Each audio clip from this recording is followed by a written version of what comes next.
All objects in a house tend to gather dust, and artwork is not excluded from this aspect of everyday life.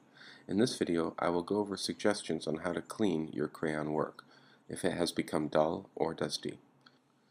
To clean the crayon works, I use a soft natural bristle brush that can be picked up from any paint store. I like the natural brush over the synthetic ones as they tend to hold the water a little bit differently and can stay damp longer. The important thing is to ensure that the tips of the bristles are very soft, so they will not scratch the individual crayons. The thickness of the brush is also helpful in cleaning larger areas on the crayon work. I will take my brush and get it wet. I will then use a towel to remove all excess water so the brush is damp. There are several reasons for getting the brush damp.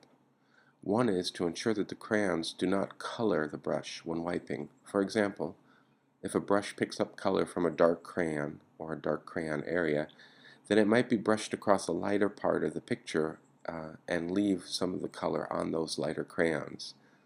Second, if a brush is damp, it will also be a bit cooler, which will balance out the heat produced from the friction of brushing over the artwork. Finally, a damp brush tends to pick up dust a bit better than a dry brush. I usually follow the natural pattern of crayon lines when cleaning a work, working back and forth and at 60-degree angles.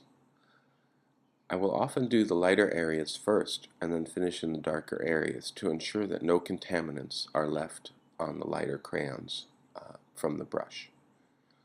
The brushing will also slightly polish the crayon tips, which is why I ensure that I brush from all 6 directions around in an area. When I am finished, I will clean the brush with soap to remove the small buildup of wax that might be left on the bristles of the brush. And that's it. Thanks.